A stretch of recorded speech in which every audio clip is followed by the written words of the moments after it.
সেখানে 5%। ভারতবর্ষ তো যতগুলো যখন ভারত স্বাধীন হয়েছে ততটা সংখ্যালঘু ছিল, এর 10 গুণা হয়ে গেছে।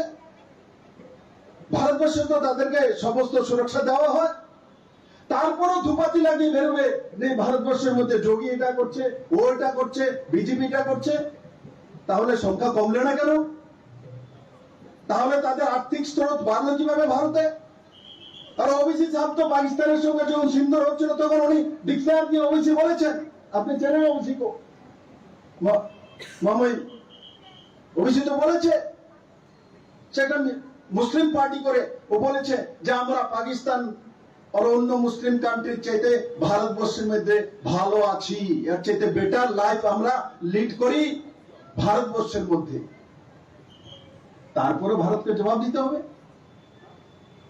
তারপরে মোদীকে পার্লামেন্টে রাহুল গান্ধীর সামনে জবাব দিতে হবে।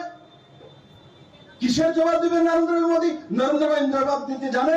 নরেন্দ্র ভাই পাকিস্তানকে 100 কিলোমিটার ঢুকে মিসাইল মেরে জবাব দিয়ে এসছে। বাকি বাংলাদেশের বাড়ি অল্প বিদ্যা ভয়ঙ্করী, অল্প বিদ্যা ভয়ঙ্করীর মাঝখানে একটা ইয়ে পার্মানেন্ট কোন সলিউশন নেই। ইয়ে কেয়ারটেকার একটাকে বসিয়েছে, এত লম্প ঝম্প। এদেরকে থামাতে তো ভারতের 1 সেকেন্ড সময় লাগে না, মিনিট তো দূরের কথা।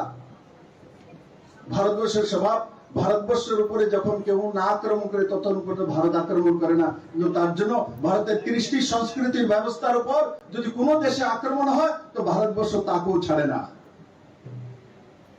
महाराज भरोसा करिए नरेंद्र मोदी के ऊपर, जो करेगा वही करेगा, बाकी कोई नहीं करने वाले हैं। ये 75 साल से कांग्रेस से बोलते रह गया। आज भी आपको महाराज याद है, ये 26/11 हुआ था, मनमोहन सिंह की सरकार थी, कम्युनिस्ट सपोर्ट में था, वहां से सपोर्ट कर रहे थे। पहलगांव को जितना लोगों को मारा, इससे बहुत ज्यादा लोगों को मारा था, चीटी जैसा मारा है। मनमोहन सिंह चिट्ठी लेते आते जाते रहता है, यूएन में जाना, अमेरिका में जाना, चिट्ठी आया गया, चिट्ठी आया गया, कुछ नहीं हुआ। मोदी ने चिट्ठी नहीं भेजा, मोदी ने पाकिस्तान को मिसाइल भेजा और घुस के उनको मारा है। तो समय लगता है, क्योंकि एक परंपरा, एक व्यवस्था जवाहरलाल नेहरू के बाद से इस देश में तैयार किया गया था। सेक्युलरिज्म के नाम से हिंदुओं को निर्यातन करो, ये कौन सी भाषा है? संविधान में कहां लिखा है? उठाए लिखा আছে সেকুলারিজম मतलब উনি হিন্দুদেরকে মারবে, হিন্দুদের পরম্পরাকে গালি দেবে, তবে সেকুলার হয়ে যাবে। ধর্ম অভিমান নেশা বললেই সেকুলার হয়ে যাবে। সেকুলার মানে সর্বধর্ম সমভাব, তার মানে কোন ধর্মকে গালি না দেওয়া। যদি কোন ধর্মকে গালি না দেওয়া হয় তো এই রাজ্যে তো কমিউনিস্টরা বসে বসে হিন্দু ধর্মের যত, সে অনুকূল ঠাকুর হোক, সে রামকৃষ্ণ হোক, সে রাম ঠাকুর হোক, কোন গোসাই বাবা হোক, সবাইকে বসে বসে গালি দিত। বলে এদের দরকার নেই, মন্দিরে তালা বন্ধ করে দাও, পূজারের দরকার নেই, ইস্কনের দরকার নেই। এ তো কমিউনিস্টরা বলতো, গোবিন্দ দাস মহারাজ বলতো কিনা? বলে হরে কৃষ্ণ বলতো। আর 2018-তে त्रिपुरा মানুষ এদেরকে বিদায় করেছে। মহারাজ গোবিন্দ দাস মহারাজ চিন্তা মত করিয়ে, এরা ত্রিপুরাতে কোনোদিন আসতে পারবে না যতদিন মহারাজ আর আমি আছি। প্রশ্ন ওঠে না। অনেকে বলে আরে ভাই এইভাবে কিভাবে বলে, আরে জনতার বিশ্বাসও বলি, পাবলিক এদেরকে চায় না। আমি তার জন্য মাঝে মাঝে আমাদের লোকগুলোকে বলি সঠিকভাবে কাজ করো, সঠিক দিশা মানুষের সঙ্গে মেলামেশা করো। নরেন্দ্র মোদীকে ত্রিপুরার মানুষ চায়, বিশ্বাস করে। যদি কিছু পেতে হয় তো মোদীর কাছ থেকে পাবে, যদি কিছু পেতে হয় ভারতীয় কৃষ্টি সংস্কৃতির ব্যবস্থা, আমাদের যে কেন্দ্র রাজ্য। আজকের এই দিনে হয়তোবা যারা সামনে বসে আছে ভাববে ভাই গীতা মন্ত্র, গায়ত্রী মন্ত্র জপ করবে, দাদা এসে গায়ত্রী মন্ত্র জপ করার জন্য মহারাজ লোক বসে আছে। আমাকে যে দায়িত্ব দেওয়া হয়েছে বাই দা পিপলের কাজ করার জন্য, মানুষের কাজ করার জন্য, নির্বাচিত প্রতিনিধি, কিন্তু যেটা বাস্তব সেটা বলার অধিকার ভারতীয় জনতা পার্টির এই কার্যকর্তা রয়েছে और विप्लव देव সেটা সারা জীবন বলতে থাকবে আর कम्युनिस्ट को तो मैं ठोकता ही रहूंगा जहां मिले हुई है ये कम्युनिस्ट महाराज जो पाकिस्तान इससे भी खराब है क्या महाराज जब पाकिस्तान बोलते इससे भी खराब है এদেরকে কমিউনিস্ট পার্টি করার জন্য বলো না যে বাংলাদেশে করে রক্ষা করো কেরা এই পার্টি করার জন্য যখন আসে তখন তাদের নেতাদেরকে জিজ্ঞাসা করা যাও না বাংলাদেশে জায়গা রক্ষা করো সে সংখ্যালঘুদেরকে যাও পাকিস্তানে আজকে 0.5% নেই সংখ্যালঘু কোথায় গেল লোকগুলো হিসাব আছে তার হিসাব এই রাজ্যে তথাকথিত বিরোধী পার্টি যারা ইমার্জেন্সি পার্টি আছে আর বাকি যারা এরা কোনোদিন দেয় না আমাদের ভাগ্য ভালো অটল বিহারী বাজপেয়ীর নেতৃত্বে ভারতীয় জনতা পার্টির সরকার আর তারপর নরেন্দ্র মোদীর নেতৃত্বে 2014 সরকার আসার কারণে আজকে স্বাভিমানী ভারত এক পরাক্রমী ভারত আর তার মুখ আমরা দেখেছি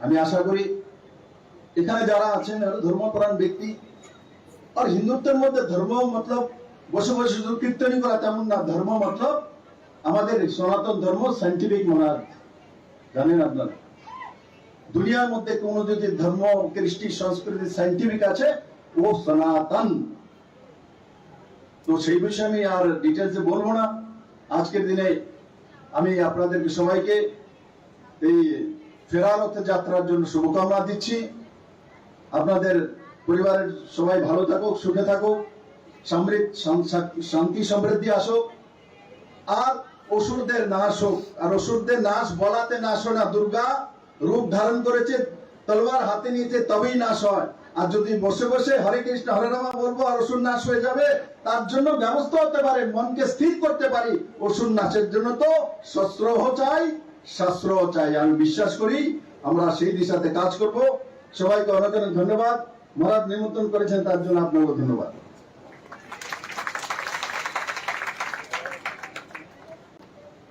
অনেক অনেক ধন্যবাদ শ্রী বিপ্লব কুমার দেব মহোদয়কে ওনার বক্তব্য রাখার জন্য রথের সামনে যে সমস্ত ভক্তরা দাঁড়িয়ে আছে সবাইকে অনুরোধ করা হচ্ছে রথের সামনে যেন ভিড় না করেন আমাদের পরবর্তী অনুষ্ঠান ওইখানে শুরু হবে তাই ওই জায়গাটা খালি রাখার জন্য অনুরোধ করা হচ্ছে now I request His Excellency Sri Nallu Indrasena Reddy Garu, Governor of Tripura, to come forward and address the gathering. এখন আমি অনুরোধ করব His Excellency Sri Nallu Indrasena Reddy Garuকে গভর্নর অফ ত্রিপুরা এসে ওনার বক্তব্য রাখার জন্য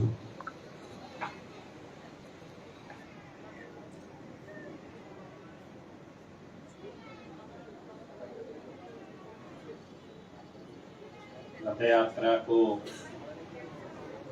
जगन्नाथ रथ यात्रा को शुभकामनाएं देते हुए ये इस्कॉन अगरतला सह अध्यक्ष श्रीधम गोविंददास जी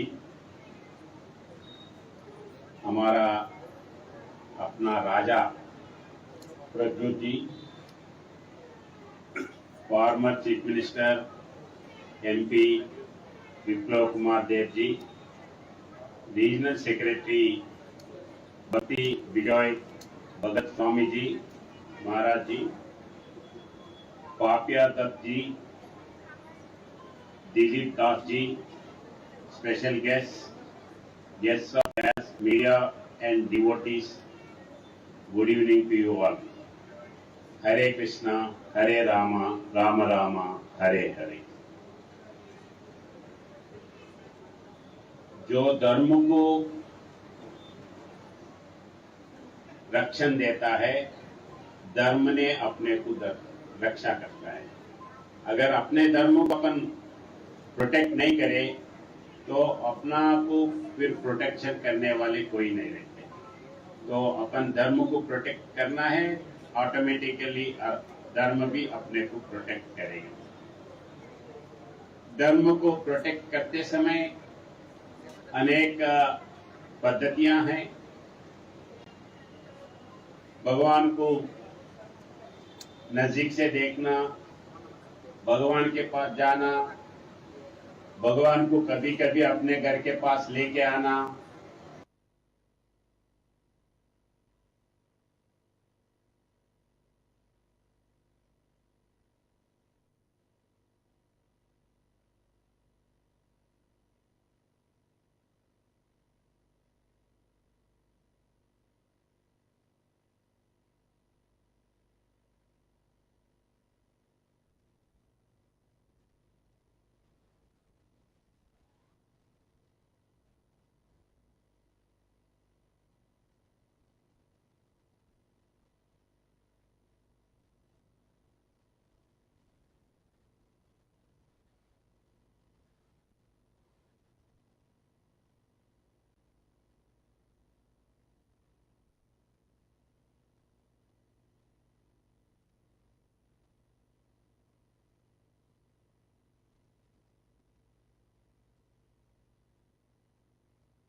भगवान के पास जाना, भगवान को कभी कभी अपने घर के पास लेके आना,